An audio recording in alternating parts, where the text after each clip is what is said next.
اللہ الرحمن الرحیم۔ شروع اللہ کے نام سے جو بڑا مہربان نہایت رحم کرنے والا ہے۔ السلام علیکم ورحمۃ اللہ وبرکاتہ۔ دی اسمارٹ اسکول سر سید احمد خان کیمپسز گلستان جوہر کیمپس سے جماعت پنجم سے مضمون اردو کی میں آپ کی ٹیچر ہوں، اور آج اس ریکارڈڈ ویڈیو کی مدد سے ہم سبق ننھے ہاتھی کے دانت کی بلند خوانی و وضاحت کے ساتھ ساتھ کتاب میں موجود سوال نمبر 3 کریں گے۔ تو آئیے باقاعدہ ویڈیو کا آغاز کرتے ہیں، اور جیسا کہ آپ لوگ جانتے ہیں ہمیشہ کی طرح میں ویڈیو کی شروعات میں جو ہے وہ ایک اچھی بات ڈالتی ہوں۔ آج کی اچھی بات ہے، ہمیشہ سچ بولو، ہمیشہ سچ بولو تاکہ تمہیں قسم کھانے کی ضرورت نہ پڑے۔ ہمیشہ سچ بولو تاکہ تمہیں قسم کھانے کی ضرورت نہ پڑے۔ یہ قول ہمارے حضرت علی رضی اللہ تعالیٰ عنہ کا ہے۔ امید ہے کہ آپ کو یہ اچھی بات پسند آئی ہوگی آج کی۔ تو آئیے باقاعدہ ویڈیو کا آغاز کرتے ہیں۔ آج کی اس ویڈیو میں ہم، جیسا کہ میں نے شروعات میں بتایا آپ کو، کہ سبق ننھے ہاتھی کی بلند خوانی و وضاحت کے ساتھ سوال نمبر 3 کا کام کریں گے کتاب میں۔ میں بلند خوانی کے ساتھ ساتھ وضاحت کی شروعات کرتی ہوں۔ سبق کا نام ہے ننھے ہاتھی کے دانت۔ ایک دفعہ کا ذکر ہے، افریقہ کے جنگلوں میں ایک ننھا منا سا ہاتھی اپنے ماں باپ کے ساتھ رہتا تھا۔ ایک شام اس کے ماں باپ اسے دریا پر لے گئے۔ ان کے ساتھ 3 بڑے ہاتھی بھی تھے۔ ننھا ہاتھی پہلی بار دریا پر پانی پینے جا رہا تھا۔ پہلے تو وہ اپنے گھر کے پاس والے چشمے ہی سے پانی پیتا تھا۔ ننھا ہاتھی خوشی خوشی ان کے ساتھ اٹکھیلیاں کرتا ہوا جا رہا تھا۔ جس طرح بڑے ہاتھی کرتے اسی طرح چھوٹا ہاتھی بھی کرتا۔ ہاتھی اپنی سونڈوں میں پانی بھرتے تو ننھا ہاتھی بھی اپنی چھوٹی سی سونڈ میں پانی بھر لیتا۔ بڑے ہاتھی پانی اپنے منہ میں انڈیلتے تو یہ بھی پانی اپنے منہ میں بھر لیتا۔ بڑے ہاتھی پانی میں نہاتے تو چھوٹا ہاتھی بھی نہانے لگتا۔ میں تو بالکل اپنے بڑوں کی طرح ہوں۔ جو کام وہ کرتے ہیں وہ میں بھی کرتا ہوں۔ جو چیز ان کے پاس ہے وہ میرے پاس بھی ہے۔ ننھے ہاتھی نے سوچا اور خود کو بڑا محسوس کر کے خوش ہونے لگا۔ اتنے میں شام ہو گئی اور سورج مغرب میں غروب ہونے لگا۔ بڑے ہاتھی ڈوبتے سورج کا خوبصورت منظر دیکھنے لگے تو چھوٹا ہاتھی بھی سورج کی طرف دیکھنے لگا، مگر اس سے سورج کی تیز روشنی کی طرف دیکھا نہ گیا۔ وہ یوں ہی بڑے ہاتھیوں کو غور سے دیکھنے لگا۔ میں تو بالکل بڑے ہاتھیوں کی طرح ہوں۔ ان کی بھی سونڈ ہے تو میری بھی ہے۔ ان کے 2 بڑے بڑے کان ہیں تو میرے بھی ہیں۔ ان کے 2 لمبے لمبے نوکیلے دانت ہیں تو میرے۔ چھوٹا ہاتھی بھی کہنے لگا تھا کہ میرے بھی 2 لمبے اور نوکیلے دانت ہیں، مگر اس کے تو لمبے لمبے دانت ہیں، مگر میرے دانت کہاں ہیں؟ اف، میرے خیال میں میرے دانت کہیں گر گئے ہیں اور مجھے پتہ ہی نہیں چلا۔ ننھے ہاتھی نے پریشان ہو کر کہا۔ وہ اپنے دانتوں کے متعلق اپنی ماں کو بتانے ہی والا تھا کہ اسے خیال آیا کہ وہ تو اسے ڈانٹے گی کہ اس نے اپنے دانتوں کا خیال کیوں نہیں کیا اور دانت کہاں گرا دیے۔ ماں تو مجھے دانت ڈھونڈنے کے لیے کہے گی، اس لیے بہتر ہے کہ پہلے میں خود اپنے دانت تلاش کر لوں۔ ننھے ہاتھی نے اپنے آپ سے کہا اور واپس جنگل کی طرف چل پڑا۔ اس نے اپنے دانت ہر جگہ تلاش کیے، درختوں میں، جھاڑیوں میں، مگر دانت کہیں نہیں ملے۔ ننھے ہاتھی کو ایک بندر نظر آیا جو ایک درخت کی ٹہنی پر اپنی دم کی مدد سے جھولا جھول رہا تھا۔ اس نے بندر کو سلام کیا اور پوچھا، بندر چچا، آپ نے میرے 2 لمبے اور نوکیلے دانت تو کہیں نہیں دیکھے؟ میں اپنے دانت کہیں گم کر بیٹھا ہوں۔ نہیں چھوٹے ہاتھی، میں نے تمہارے دانت کہیں نہیں دیکھے۔ اتنا کہہ کر بندر چھلانگیں لگاتا بھاگ گیا۔ چھوٹا ہاتھی آگے چل پڑا۔ اسے ایک زرافہ نظر آیا۔ اس نے زرافے کو سلام کیا اور پوچھا، تایا زرافہ، آپ نے میرے 2 لمبے اور نوکیلے دانت تو نہیں دیکھے؟ میں اپنے دانت کہیں گم کر بیٹھا ہوں۔ نہیں منع میاں، میں نے تو تمہارے دانت کہیں نہیں دیکھے، کہیں نہیں دیکھے۔ یہ کہتا ہوا زرافہ بھی چل دیا۔ ننھا ہاتھی پھر آگے چل پڑا۔ اس کو ایک شیر نظر آیا۔ اس نے شیر کو سلام کیا اور پوچھا، شیر دادا، آپ نے میرے 2 لمبے اور نوکیلے دانت تو کہیں نہیں دیکھے؟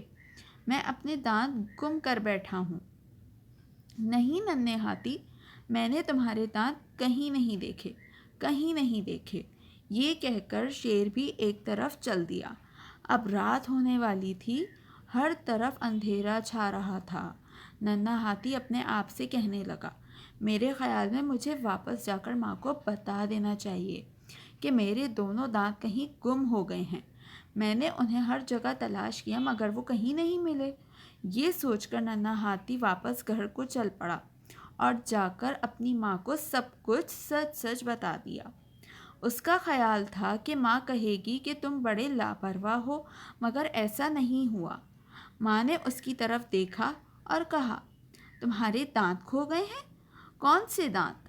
میرے 2 لمبے لمبے نوکیلے دانت، میں نے انہیں ہر جگہ تلاش کیا مگر وہ کہیں نہیں ملے۔ چھوٹے ہاتھی نے نظریں نیچی کر کے آہستہ سے کہا۔ اس نے معصوم سی صورت بنا لی تاکہ اسے زیادہ ڈانٹ نہ پڑے۔ ہتھنی نے اپنے بچے کی طرف دیکھا اور پھر کہکہا کر ہنسنے لگی۔ اس کے قہقہے کے شور سے درختوں سے تمام پرندے اڑ گئے۔ پھر وہ اپنے بیٹے سے کہنے لگی، میرے بچے، وہ لمبے لمبے نوکیلے دانت تمہارے منہ میں ابھی آئے ہی نہیں، گم کیسے ہو سکتے ہیں؟ بچوں کے منہ میں یہ لمبے دانت تو ہوتے ہی نہیں۔ ہاتھی کے بچے ان 2 لمبے اور نوکیلے دانتوں کے بغیر پیدا ہوتے ہیں اور جیسے جیسے بڑے ہوتے جاتے ہیں یہ دانت اگنا شروع ہو جاتے ہیں اور ایک دن اتنے بڑے ہو جاتے ہیں کہ منہ سے باہر نکل آتے ہیں۔ اس لیے میرے بھولے بیٹے، جب تم بھی بڑے ہو جاؤ گے تو یہ دانت تمہارے منہ میں بھی اگ آئیں گے۔ اوہو، مجھے تو اس بات کا پتہ ہی نہیں تھا۔ میں تو سمجھا تھا کہ میں اپنے دانت کہیں گم کر بیٹھا ہوں۔ ننھے ہاتھی نے بڑی معصومیت سے کہا اور دونوں ماں بیٹا ہنسنے لگے۔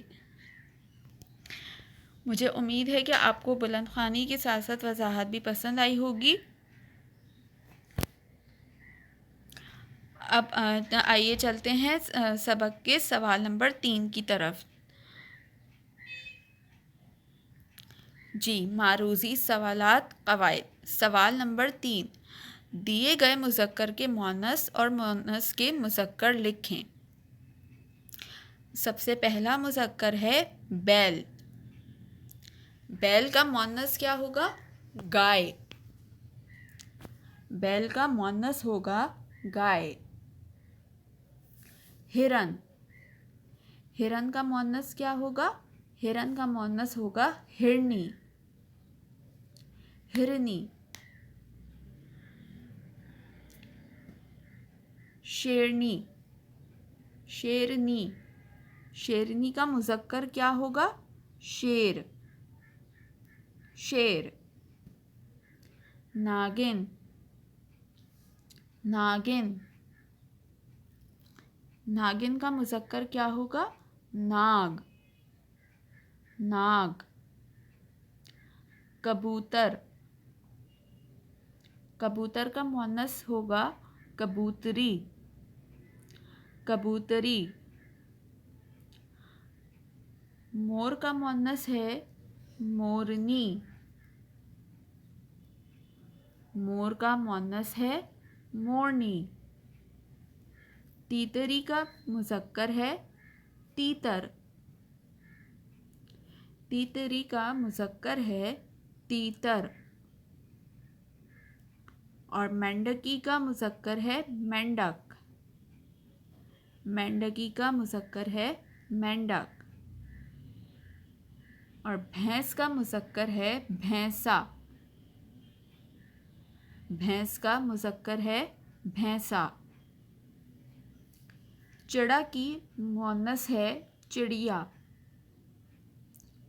چڑا کی مؤنث ہے چڑیا۔ چوہا کی مؤنث ہوگا چوہیا۔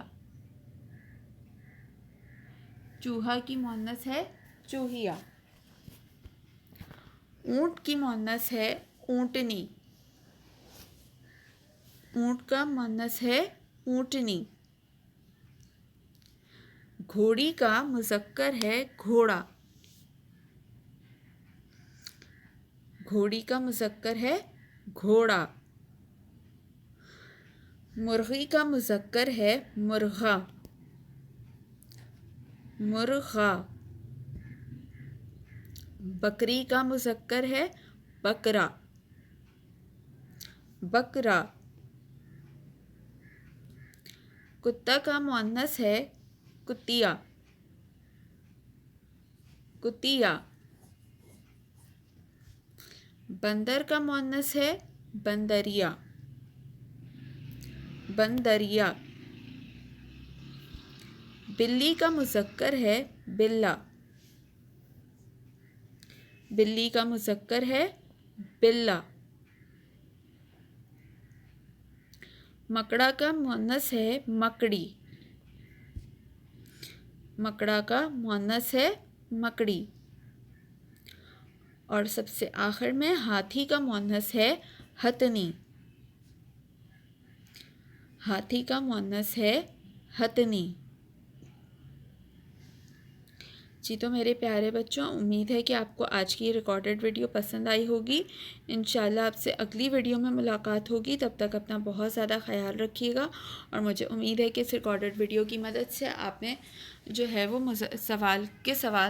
کتاب کے سوال نمبر 3 کا کام، مذکر مؤنث کا کام اپنی کتاب میں مکمل کر لیا ہوگا۔ انشاءاللہ آپ سے اگلی ویڈیو میں ملاقات ہوگی۔ اللہ حافظ۔